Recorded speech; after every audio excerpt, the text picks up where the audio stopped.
On a November night in 1878, grave robbers slipped into a churchyard in the heart of New York City, pried open a marble vault, and stole the decomposing body of one of the richest men who had ever lived. Then they demanded a fortune to give him back. 2 years earlier, that man had died worth $40 million, more than John Jacob Astor had left, in the same tier as the Vanderbilts. He had invented something you use this week: the department store. Fixed prices, browsing without buying, the money-back guarantee, the sale. An Irish immigrant who arrived with a suitcase of lace and built the largest store on earth. His name was Alexander Turney Stewart. You have never heard of him, because within 25 years of his death, everything was gone: the business, the fortune, the name. And his body? That part of the story is stranger than anything we've ever told on this channel. Here's the machine of this story, up front. Stewart built one of the greatest fortunes in American history, but he made one omission that none of our other subjects made. The Vanderbilts had heirs who spent. The Goulds had heirs who gambled. The Astors had heirs who feuded. Stewart had no heirs at all, no children, no succession, no plan. Just a widow and a lawyer she trusted. That lawyer would take control of a $40 million empire. For a token payment, run it into the ground within 6 years, insult his way into one of the most famous boycotts in American history, and erase his benefactor's name from the earth. The fortune didn't fall to greed or to madness. It fell to a signature on a power of attorney. And while it fell, somewhere in New York, a burlap sack of stolen bones waited for a price. Let's start with the lace. Alexander Turney Stewart was born in 1803 near Belfast, Ireland, and meant for the ministry. Instead, around 1820, still a teenager, he crossed to New York. When a modest inheritance came through, he sailed home, spent it all on Irish linens and lace, came back, and in 1823 opened a small dry goods shop on Broadway. To understand what he did next, you have to understand what shopping was in 1823. Every price was an argument. Shopkeepers sized you up at the door, your coat, your accent, and charged accordingly. Haggling was combat, and women, shopping alone, were fair game to be cheated or harassed. Entering a store obligated you to buy. Stewart looked at all of it and made a bet that sounds insane for its century. The seller should give up his advantage. One price, marked on the goods, the same for a duchess or a dockworker's wife. Walk in, touch everything, buy nothing, come back tomorrow. If you regret it, return it. Full refund. And when he needed to clear stock, he invented the ritual American retail still lives by: the advertised sale.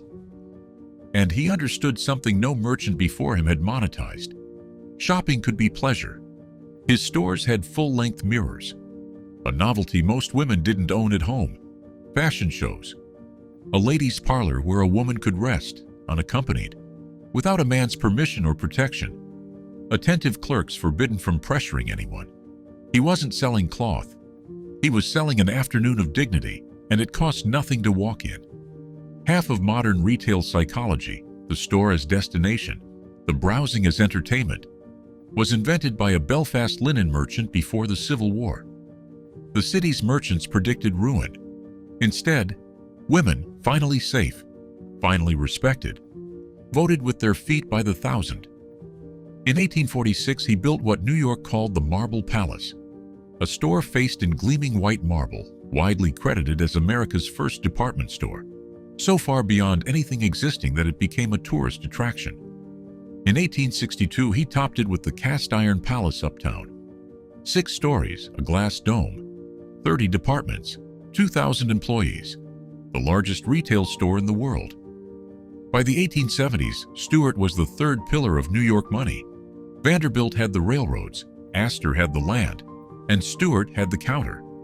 His marble mansion on Fifth Avenue was the grandest private house in the city. He built Garden City on Long Island, an entire planned town. When he died in April 1876, the estimate was $40 million, one of the largest fortunes in American history, and the only one at that height built by selling ribbon and calico, one honest price at a time. And then, the omission.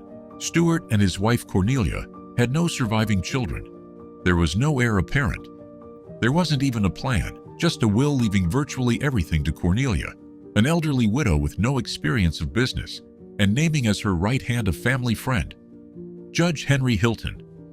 What happened next happened fast. Within weeks, Cornelia, grieving, overwhelmed, trusting, signed over effective control of the entire commercial empire to Hilton for a token consideration of $1 million, assets worth $40 million, in the hands of a man who had never run a store. Who was Henry Hilton?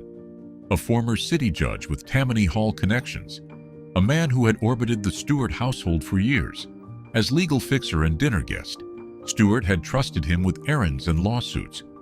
Cornelia trusted him with everything else. Because he was there, he was confident, and grief makes the nearest steady voice sound like wisdom. There's no evidence Stewart ever intended Hilton to run the empire. That's precisely the point. In the absence of a plan, somebody always has one. Hilton's first famous act was not commercial but social. In 1877 at the Grand Union Hotel in Saratoga, part of the Stewart Holdings, then the largest hotel in the world, he turned away Joseph Seligman, one of the most prominent Jewish bankers in America, announcing that the hotel would no longer receive Jewish guests. It became a national scandal, one of the first great public acts of anti-Semitism in American life. And Jewish New York answered with its wallet.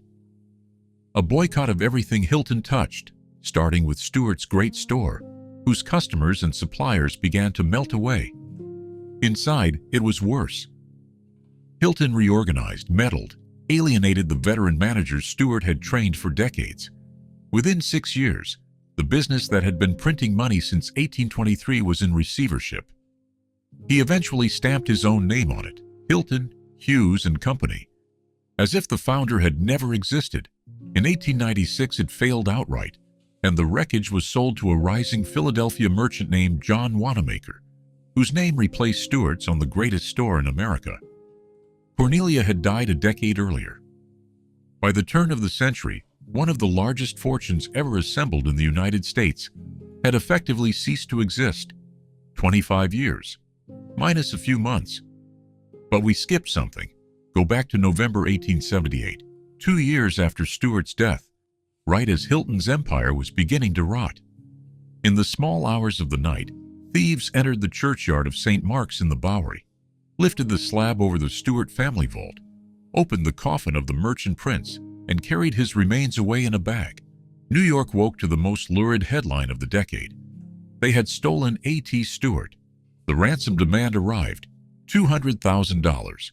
Reports ran as high as $250,000. And here the story turns grotesque in a way only this Gilded Age could produce. Hilton, controlling Stewart's $40 million, haggled.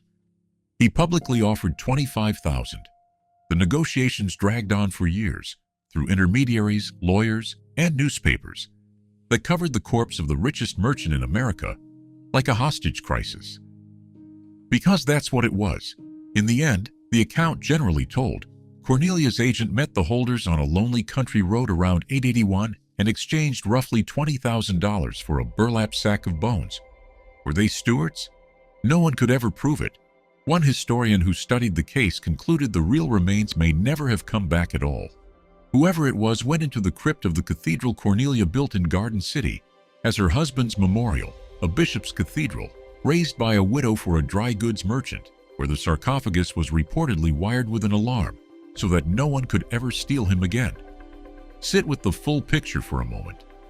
The man who taught America to trust the price tag spent his afterlife being haggled over. The fortune was looted by a friend with a pen. The body was ransomed by strangers with shovels. And of the two, the strangers were more honest about what they were doing. Now the autopsy of the fortune. Because this one teaches something none of our other stories could. Stewart did nearly everything right. He didn't overspend. His mansion was grand. But the business always came first. He didn't split the fortune. There was no one to split it among. He didn't stop working. He ran the empire until weeks before his death, at 72. By every rule we've extracted from the Vanderbilts, the Astors, and the Goulds, Stewart should be the one who lasted. What killed it was concentration without succession. Everything, operations, relationships, judgment, lived in one man's head, and he made no copy. No partners with real equity. No trained successor with real authority. No institution that could think without him. When he died, the empire didn't pass to weak hands. It passed to no hands, and the first confident man standing next to the widow filled the vacuum. Hilton wasn't a mastermind. He was simply there. One will, drafted differently, a trust, a partner, a succession, and Stewart's name might stand today where Macy's does. The greatest retail fortune of the century was undone by paperwork it would have cost $100 to fix. The erasure was total. The Fifth Avenue mansion, the grandest in New York, was demolished in 1901. The Marble Palace survives as offices. Barely a plaque recalls what began there. Wanamaker's name lived on his store until the store itself burned and faded. Macy's and Marshall Field's entered the language. Stewart got a street name in a town most New Yorkers couldn't place. Every time you walk into a store and the price is just there, on a tag, the same for you as for anyone. That's Alexander Turney Stewart's monument. It's simply unsigned. The inventor of modern shopping is remembered by history mainly as a stolen corpse. And even the corpse, in the end, may not have been his. The modern version of this story plays out every year. A founder builds something extraordinary and becomes its single point of failure. The company that can't survive its creator's exit. The family business with no succession plan. The fortune managed by whoever happened to be nearest when the founder fell. Studies of family wealth put numbers on it, 70% gone by the second generation. But Stewart shows the sharper truth. Without a structure that outlives you, there is no second generation. There's just an estate, and whoever gets to it first. Build something that can run without you, or watch someone else run it into the ground. Stewart had the largest store on earth and never built the one thing that mattered, a way for it to exist without him. Every fortune ends the same way. The only question is how long it takes. Subscribe. The next story is already turning to dust.